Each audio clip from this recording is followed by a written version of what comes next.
Sequels are by their very nature a flip of the coin. When making a follow-up to an established piece of media, there are endless possibilities, thousands of different ways you can go. But in the end, every sequel will boil down to just one question. Is it better or worse than what came before? It isn't good enough to just be as good. By slapping that big number 2 next to the title, you're promising that this one is bigger. Bigger means better, and better is what people will be expecting. There are innumerable examples of sequels that fail to meet that expectation throughout all of history. I one time saw an entire trilogy that was a bad sequel. But every once in a while, the planets align and bless us with a sequel that doesn't just meet expectations, but blows them away entirely. The Empire Strikes Back, Spider-Man 2, Mountain Blade Bannerlord, Banjo-Tooie, Captain America the Winter Soldier. Does that count? Depending on how you look at it, it's either the 9th, 10th, or 2nd movie in a series, but it comes between a 1 and a 3, so I'm calling it a sequel. In any case, these movies all took what came before them and improved and built on it, and are, in my opinion, much better than their predecessors. They are excellent examples of what all sequels should try to do. Don't reinvent the wheel or throw the baby out with the bathwater, but don't be afraid to explore new ground or take risks. This video itself is a sequel, you might say. In my previous video, I talked about the Sonic series' impressive first entry, and I briefly mentioned having played only 2 Sonic games in my life. Well, one of those games is Sonic the Hedgehog 2, the sequel to Sonic the Hedgehog.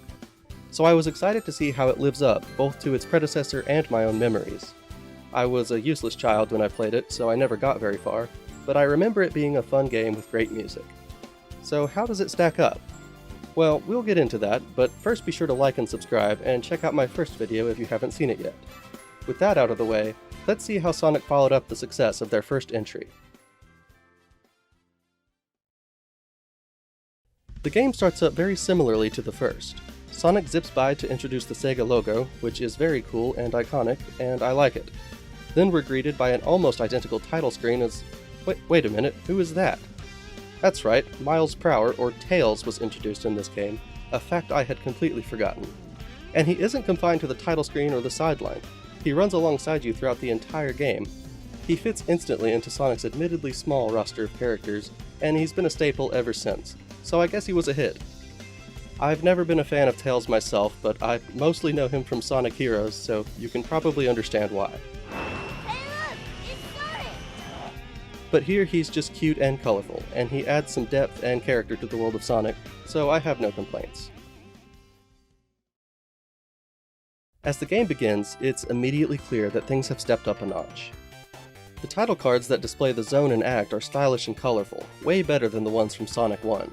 Where Sonic was a little squat and stumpy before, here he has better proportions, allowing for more dynamic animations. And just look at that background, just gorgeous. I didn't notice this until after I had uploaded my previous video, but in Sonic 1, the only dynamic background was Green Hill. The rest were pretty much static images, with maybe some blinking lights. In Sonic 2, nearly all of the backgrounds have this really impressive, almost 3D parallax effect, and they're all even better than Green Hill. And I'm not just trying to compare or knock on the first game, but it's hard not to. It feels like Sonic 2 is trying to one-up its predecessor at every turn. I mean, the first zone is called Emerald Hill. Emerald is just better green. I'm not criticizing Sonic 1 here, I'm just praising 2 for going above and beyond something that was already great. As far as gameplay goes, controlling Sonic feels just about identical to what came before. You can run, jump, and curl into a ball. There's really only 2 key differences. The first is that Tails follows along with you as you go, and I'll go ahead and say that I don't really like this aspect of the game. It's a neat addition, and Tails has some fun animations, but it's also a little awkward.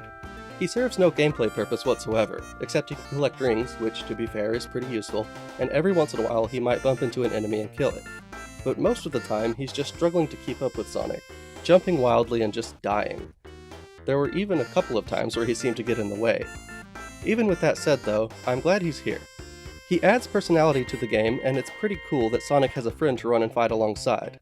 I don't remember what I thought about this as a kid, but I'm willing to bet other kids found it pretty cool.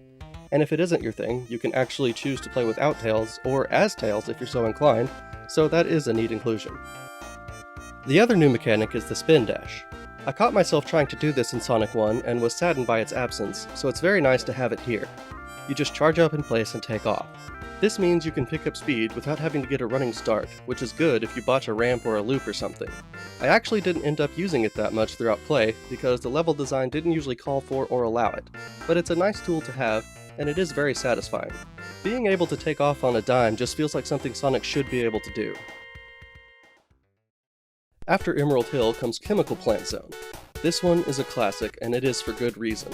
I think this is my favorite Sonic zone so far. It looks amazing with the yellow and blue and pink on a vibrant and detailed background, and the music is excellent. But what really makes these levels great is the way it just lets you move. This is Sonic at its best. The sheer speed you can achieve is intoxicating, and rolling up and down these hills is a blast.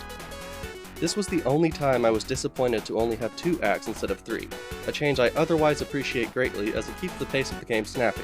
I sure hope nothing comes along to change that later. Next we have Aquatic Ruin Zone. This one is a bit like Labyrinth Zone from Sonic 1, with lots of underwater gameplay. I like the approach here even better though. Instead of there being underwater and above water portions of the level as you go along, it's more like half the level is submerged. If you can play well enough, you can keep your feet on the ground and stay above water. But if you fall into a pit or a trap, you'll sink to the bottom and have to fight your way back to the surface before you drown. It's another great example of how Sonic 2 refines and builds on gameplay from Sonic 1, and I think it's stellar.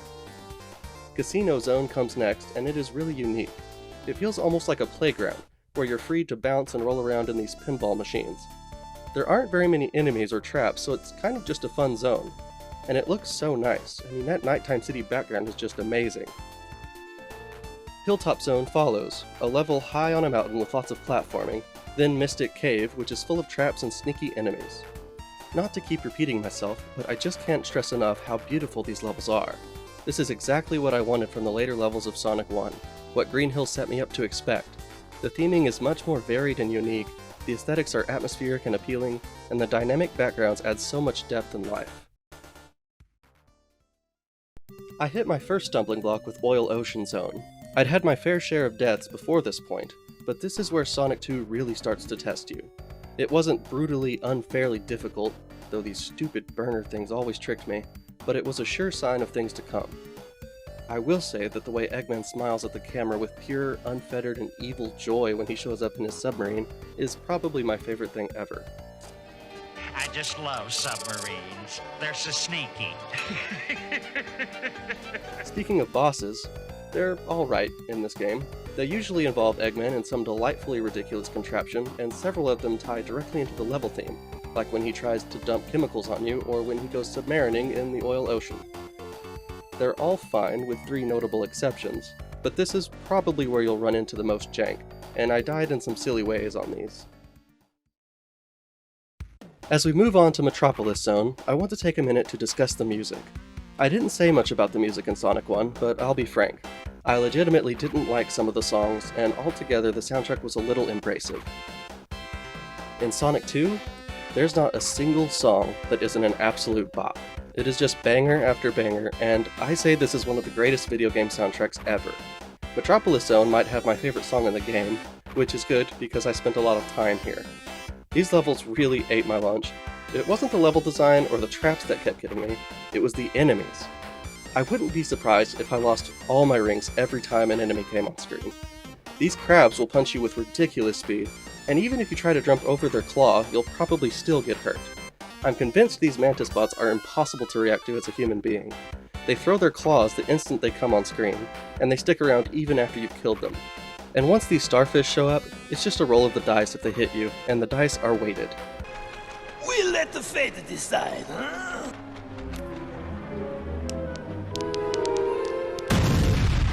But eventually, I struggled to the end of Act 2, bruised and battered, and hey, where's the boss? Oh god, no.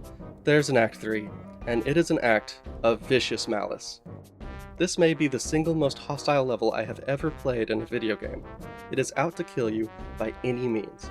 There were a few places that functioned essentially as ring gates. If you want to pass, you have to hand over your rings, no questions asked. And then when you do make it to the boss, it's a ridiculous, messy, murderous catastrophe. I had to cheese it to make it past. Overall, I did not have a good time in this zone, thanks almost entirely to the brutality of its third act, and I was very relieved to leave it behind. It didn't leave a bad taste in my mouth like some of the levels in Sonic 1, but my patience had been severely tested. Fortunately, I got a little bit of a breather in Sky Chase Zone, where we catch a ride on Tails' plane to chase down Eggman's battleship in the sky. It's pretty easy, but it's also fun and adds a little flavor to Sonic's quest. Sonic 1 ended abruptly with the ambiguous Grat Brain Zone, but Sonic 2 has a much grander finale in store, starting with Wing Fortress Zone, which itself is not that great. Maybe I'm just really dumb, but I could not figure out how to get past these propellers. I ended up just grabbing this shield and using it to get through. Maybe that's what you're supposed to do, but either way, it is some wonky level design. But that pales in comparison to the boss, which is a nightmare beyond reckoning.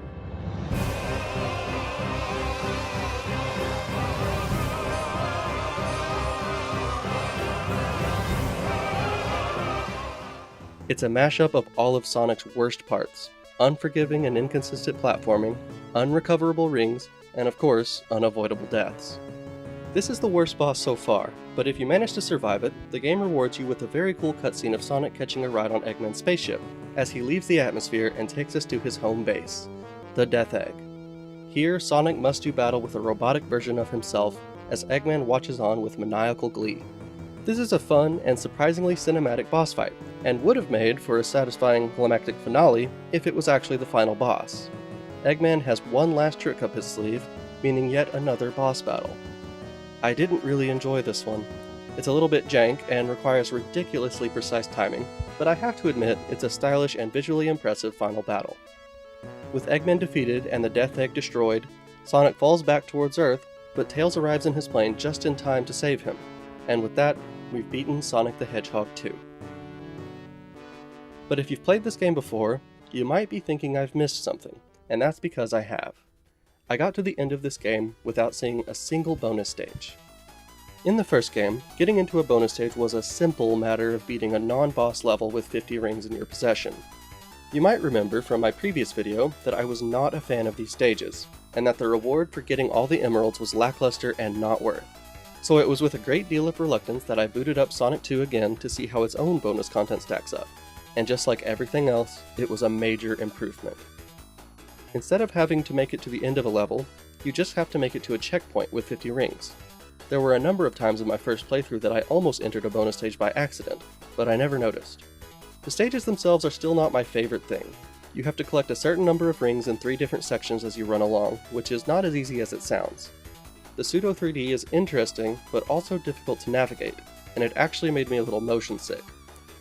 It's impossible to predict or react to what's around these corners or over these hills, so you might miss a stack of rings, or worse, run into a bomb and lose a chunk of what you've already collected. It's unique, and I admire the ambition, but for me at least, it didn't quite land in application.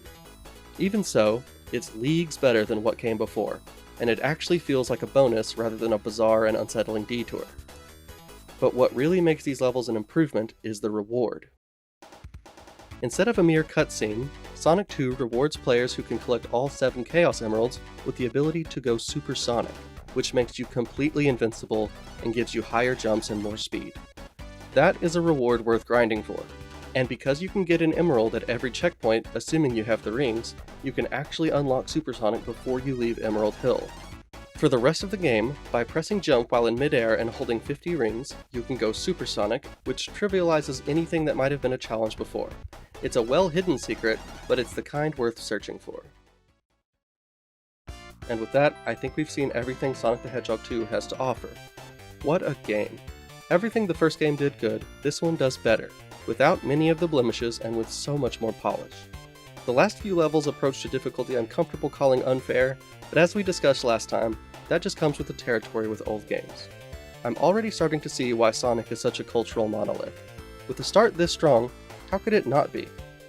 The first game was a respectable and impressive start, but it's clear to me that Sonic the Hedgehog 2 is where the series started picking up speed. Thanks for watching, everyone. If you've made it this far, I really appreciate it. Be sure to like the video and leave me your thoughts in the comments below. I'll be covering Sonic CD next time, so be sure to subscribe so you don't miss out on that one. Until then, take care, and thanks again.